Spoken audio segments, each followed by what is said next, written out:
israelenses hoje. Olha, Israel atacou o Irã na madrugada desta sexta-feira, horário local. Esses ataques atingiram instalações militares e nucleares e geraram temor de uma guerra total no Oriente Médio. Você vê imagens com a gente ao vivo da TV Al Jazeera? Temos aqui notícia tal Teherã. Foram alvos o principal local de enriquecimento de urânio do Irã, em Natanz, e um centro de pesquisa nuclear, em Tabriz. Segundo Israel, 200 caças atingiram mais de 100 alvos em todo o país. Ataques israelenses foram confirmados em pelo menos 8 locais no Irã. O líder supremo do país, o Ayatollah Ali Khamenei, alertou Israel de que deve esperar punições severas. O governo de Teherã confirmou que vários comandantes militares de alto escalão foram mortos, assim como 6 cientistas nucleares. Pano de fundo do ataque é o desenvolvimento do programa nuclear iraniano e o enriquecimento de urânio. Os Estados Unidos e Irã não chegaram a um acordo nas últimas rodadas de negociação que tiveram. Israel tenta a todo custo minar o programa iraniano para que o país persa não chegue ao desenvolvimento de armas nucleares. Tentando justificar o ataque, militares de Israel afirmam que essa ação foi, entre aspas, preventiva, porque o Irã acumulou urânio suficiente para construir várias bombas atômicas em questão de dias. Militares israelenses afirmam que o Irã lançou 100 drones logo após os ataques e que o exército tenta interceptá-los e alertou a população para o risco iminente de retaliação. Vamos conversar sobre tudo isso com o jornalista. A gente está aqui com o Carlos Azenha, Luiz Carlos Azenha. Azenha, desculpa, estou aqui no TP, me confundi toda. Azenha, seja bem-vindo, bom dia, muito obrigada por participar aqui com a gente. Você, inclusive, acaba de chegar do Irã, né? Eu queria uma avaliação sua sobre o que aconteceu e como que você enxerga esse episódio, então, de ataques de Israel ao Irã. Você está com o microfone fechado, eu só vou alertar para abrir e daí a gente começa. Bom dia, Zenha.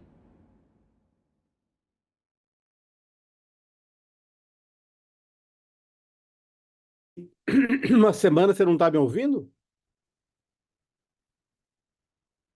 Eu não ouço, Oi. pessoal. É problema aqui com a gente ou o microfone está fechado? Vocês precisam me dizer. Como Está estamos? aberto o microfone aqui. Está aberto o seu mic, né? Tá chegando no ar ou só para mim que não chega, pessoal? Eu não ouço. Tá bom, vamos lá. Bom dia, Zenha. Bom dia, tudo bem? Agora sim, Zenha, obrigada. Eu cheguei de viagem, aliás, muito gripado do Irã no domingo, Thalita. A gente passou uma semana lá. Semana passada foi uma semana de muitas datas religiosas importantes. Foram vários feriados e a gente foi basicamente para assistir a fala do Ayatollah Khamenei. E a gente sentiu nessa semana que a gente passou lá que alguma coisa iminente estava acontecendo, porque ficamos em meio a um esquema de segurança muito grande, né?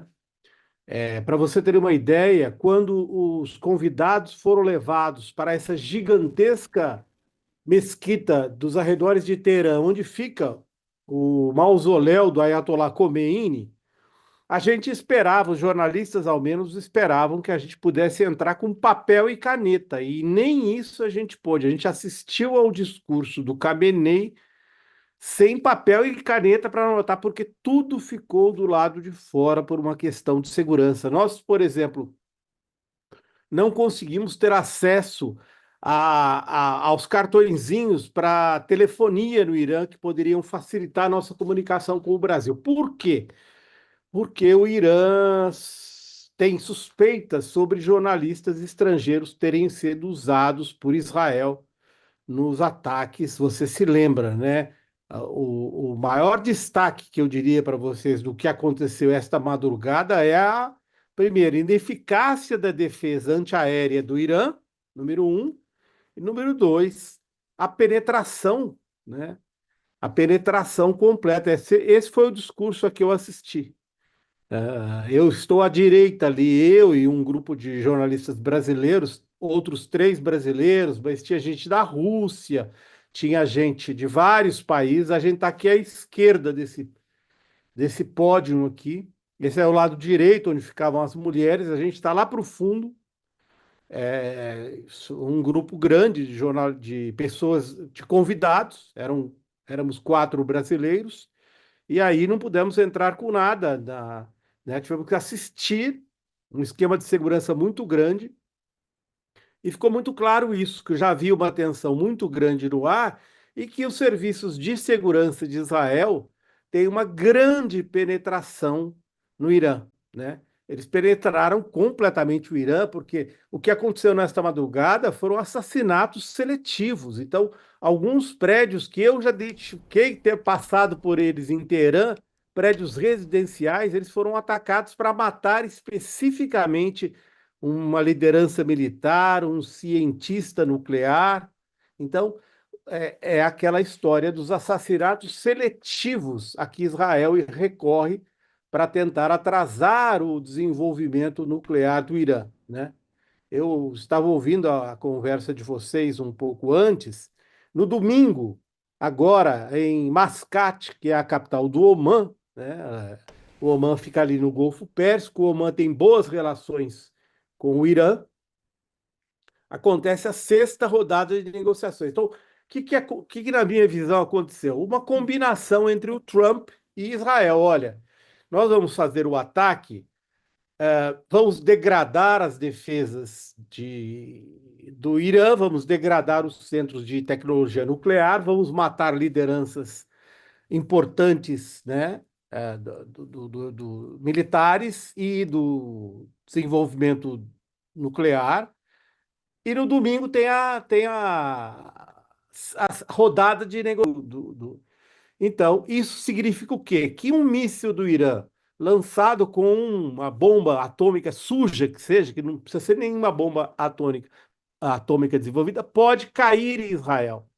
Então, isso causou um alerta, né? O próprio desenvolvimento da tecnologia militar do Irã é que deixou Israel em estado de alerta. E é por isso que quando vocês falaram aí que a oposição apoiou o Netanyahu, é porque esses dois países, Irã e Israel, um considera o outro como uma ameaça existencial. Então, é É, por isso que essa guerra vai longe, né? Sim, Não começou hoje e vai longe. Ter o Azen aqui hoje é um privilégio, né? Ele sim. esteve lá no domingo. Aliás, que bom que você já esteja aqui antes, tenha voltado antes disso Gostaria, tudo acontecer. sinceramente, eu gostaria de ter permanecido lá para Ah, assistir a é. isso, principalmente, porque repórter gosta de Isso. estar onde a gente... Jornalistas entendem. Agora, a Exato. mão do jornalista, o pai do jornalista, o filho do jornalista. Os amigos e colegas. Discorda pois é. muito da gente quando a gente fala esse tipo de coisa. Eu, atropelando a Laura aqui, eu queria te fazer uma pergunta. Bom, primeiro, primeiro parágrafo, isso que você falou obviamente aconteceu, mas os Estados Unidos querem posar de distante, né? Desde ontem já, o Sim. Marco Rubio, lá, o secretário de Estado, está dizendo não temos nada a ver com isso, é uma ação isolada de Israel, porque o Trump depois quer entrar com aquilo que ele prometeu, que ele ia fazer a paz do mundo, né? E isso pode significar, o que é fazer a paz do mundo? Como o Azenha falou, zero de urânio. E hoje de manhã eu estava ouvindo, isso foi ontem à noite, hoje, nosso horário. Hoje de manhã eu já estava ouvindo os analistas fazendo, não é, o pós inclusive Sim. drones do Irã sendo lançados, que nunca o governo do Ayatollah Khomeini, do Ayatollah Khamenei teve tão fragilizado, até porque mataram o chefe supremo das Forças Armadas, por assim dizer. E aí os Estados Unidos, o Trump, que diz que vai colocar a paz no mundo e que não vai interferir no governo de outro país, está fazendo exatamente o contrário. Você concorda com isso, Azenha? O Irã nunca esteve tão fragilizado, não é porque esta madrugada, morreram um comandante da Guarda Revolucionária, que é a principal força militar. Dois, o comandante do lugar em que eu estive. Ele não estava lá presente, tinha um general subordinado a ele. Mas morreu também o homem-chave no desenvolvimento de mísseis e drones o chefe das forças aeroespaciais do Irã, vamos dizer assim, né? Então, morrer. Mas não é só isso, né? Você tem que olhar para trás e ver que Israel demoliu o Hezbollah. O Hezbollah era a grande força com a qual o Irã contava, o Hezbollah instalado no Líbano, era a grande força com a qual o Irã contava para evitar um ataque como o desta madrugada. Então, Sim. assim, Israel, se atacasse o Irã, o Hezbollah seria jogado contra Israel. O Hezbollah foi demolido por aquela ação espetacular, vamos dizer assim, no sentido de espetáculo mesmo, da explosão. Vocês se lembram Telefone, né? dos pagers, né? E depois pelo ataque lá em Beirute, que matou o Hassan Nasrallah, que era o principal aliado, né?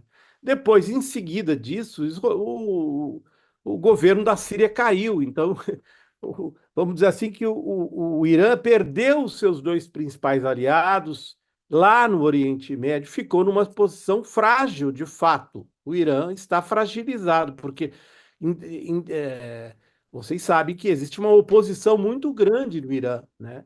É outro fato que eu ainda nem pude escrever para a revista Fórum, mas você tem 300 canais de comunicação no Reino Unido e nos Estados Unidos da oposição ao Irã, da oposição ao regime do Khamenei. Então, e existe uma oposição interna grande também, não é só em Israel, também no Irã, né? Então, Agora, assim, o Zenha, regime posso fazer uma fragilizado. pergunta?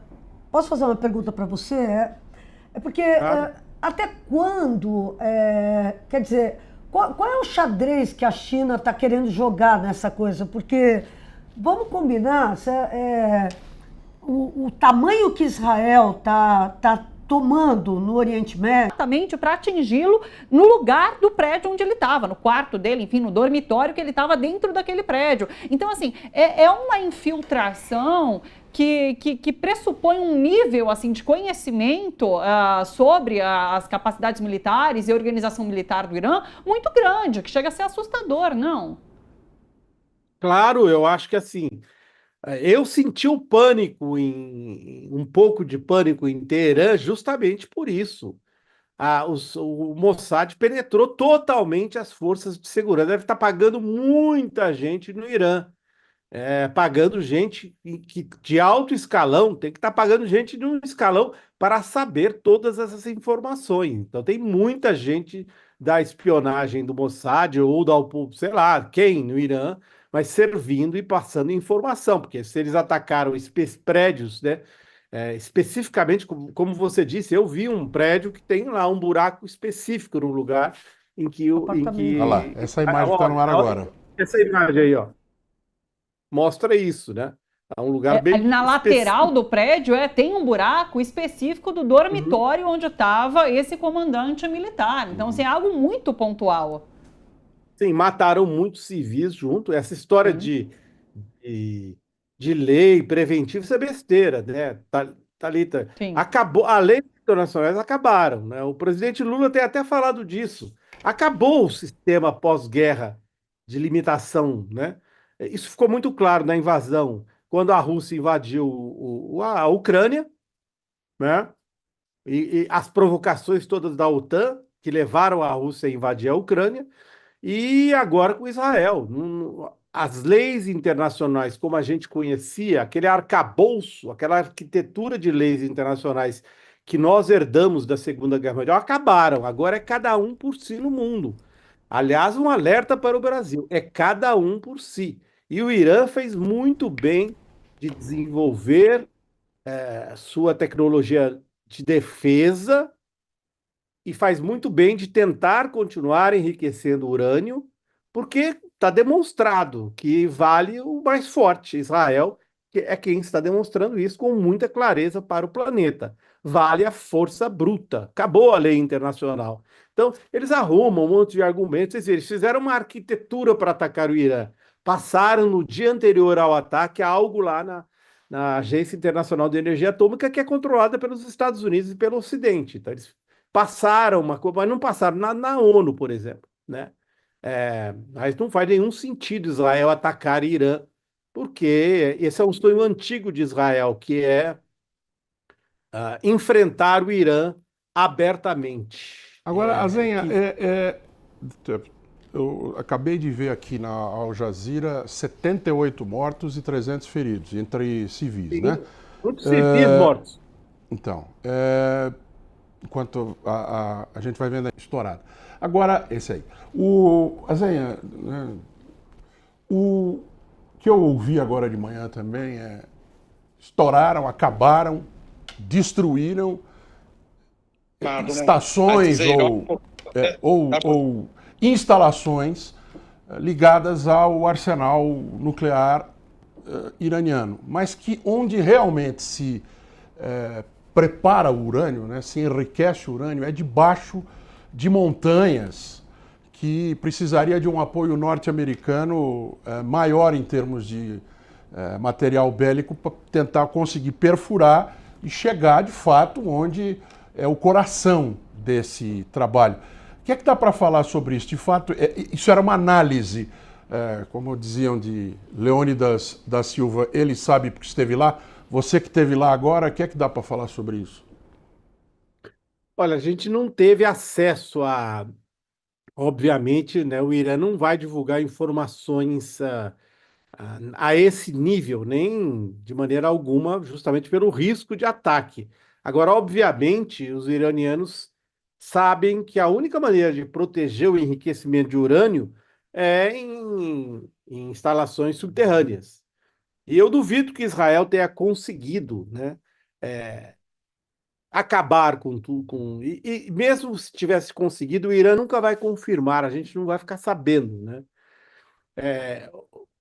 Chama a atenção o fato de que o Trump havia retirado, né, havia um acordo pelo qual o Irã podia enriquecer urânio apenas para a produção de energia elétrica e para fins medicinais. E o Trump é quem retirou.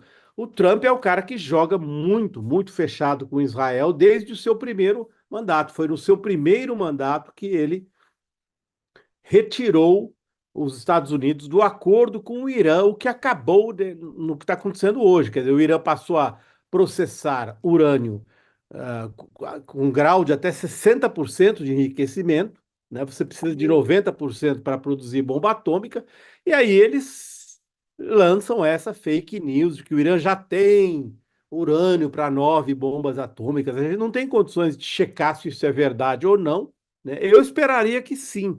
Porque se Israel tem 300, a mídia brasileira passa pano para o genocídio que está acontecendo no povo palestino, sendo que a posição histórica do Brasil sempre foi a de defender um Estado palestino convivendo com Israel lado a lado. Essa é uma posição histórica da diplomacia brasileira.